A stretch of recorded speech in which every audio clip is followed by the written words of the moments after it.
Welcome to the class on 7 goals for successful discipline. The first goal that we want to talk about is to create a caring classroom. Sometimes it's hard to create a classroom for disruptive students because mostly they're getting on your nerves and they're not doing what you want them to do. But you have to find ways to create that caring classroom for those students and consistently provide the caring strategies over and over, because they will test you and see if you actually do care in the long run or if you're just caring for that moment. So you do have to find ways to make your classroom caring every single day. And there are many different ways, strategies that you can use to do this. One strategy is to say hello every day. When they walk in the door, get off the bus, get out of the van, come in the door, say hello to them. Learn their name. Say their name. Hello, Johnny. It's nice to see you today. That shows them that you know them, first of all, and that you care. A second way is to shake their hand or give them a pat on the back. Hi, Johnny. Good to see you. Thanks for showing up today. It's going to be a good day today. Start out with them on a positive note. Make a positive comment to them at least once a day. Hey, I see that you're getting along with Susie. I noticed that y'all had a fight last week. I'm glad to see you're getting along this week. Hey, thanks for picking up your books off the floor. Thanks for not arguing with me when I asked you to turn in your homework. Just one positive comment at least once a day can be very helpful in creating a caring classroom. Also, look for ways to get them involved in the class by noting their strengths to the other students. For example, I know that Kylie is good at fractions. I know that Johnny is not good at fractions. So what I want to announce to the entire class is, hey, Kylie has been doing great on fractions. If any of you need help, Johnny, why don't you and Kylie get together, because she's so good at fractions, she might can teach you how to do them. This will make Kylie feel like you truly care and know about her and that you're proud of her enough to announce her strengths to the entire class. Another way to create a caring classroom is to have a question and comment box in the class to get feedback from the students. This makes them feel important by being able to give you comments on how to make your class better, and because they are the main parts of the classroom, you want to get their feedback. You want to know what you're doing right or wrong. You want to know if what you're doing is working or not working, and the best people to give you that is the student. Also, call a student at home once in a while. You've had a problem at school, call them at home and say, hey, I was thinking you could help me solve this problem.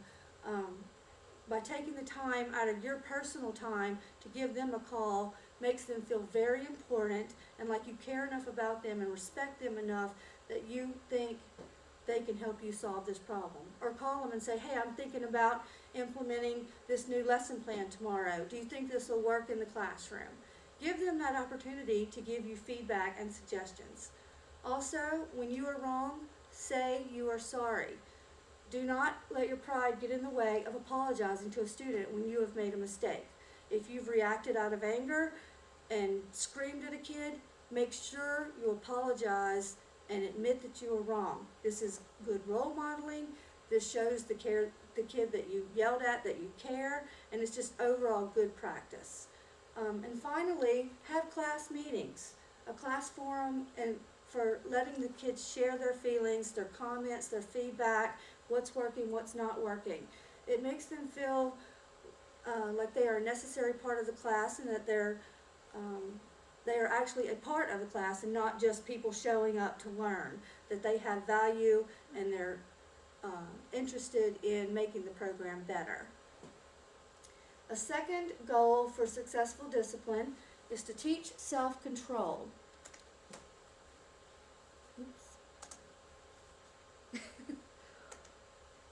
There we go. As we have learned from our resiliency work with Horacio Sanchez, we learned that the changes in the brain can affect how students behave.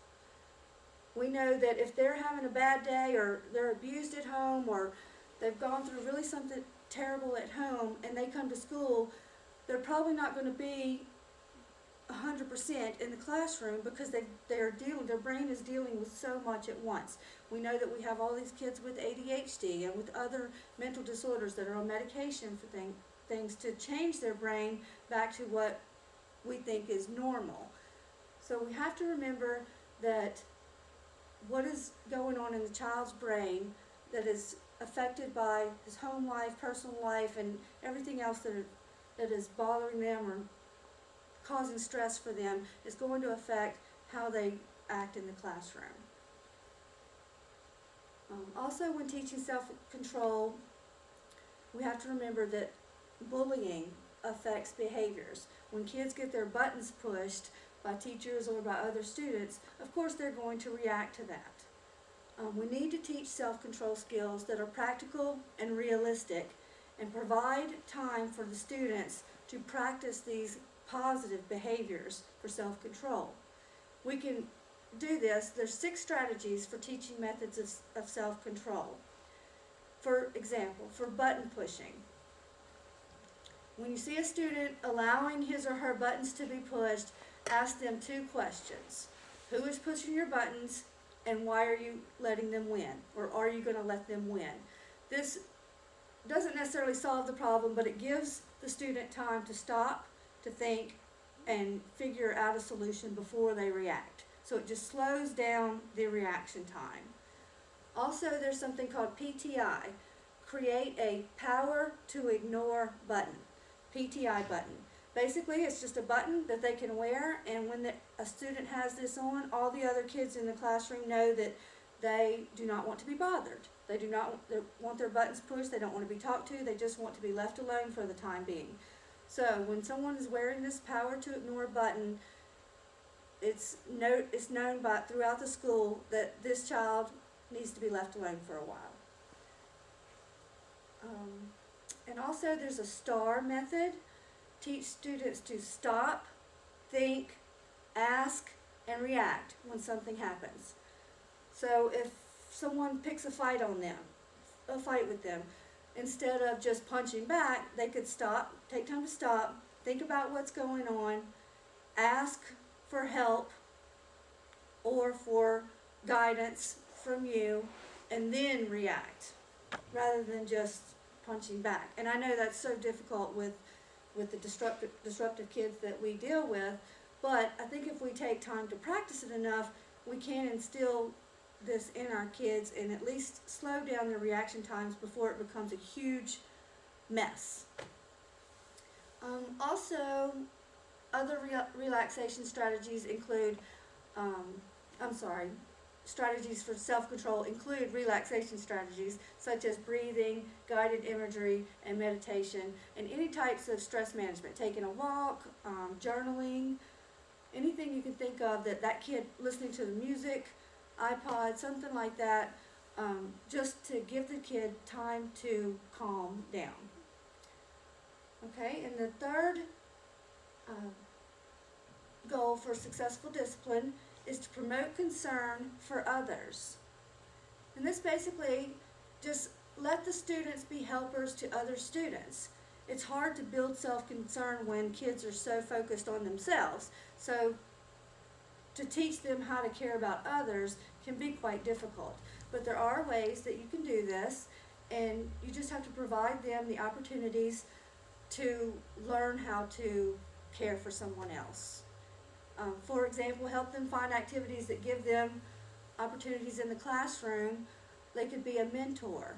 So if you partner up Johnny and Kylie to work on fractions, and Kylie is so good at fractions, she's going to want Johnny to succeed in fractions as well.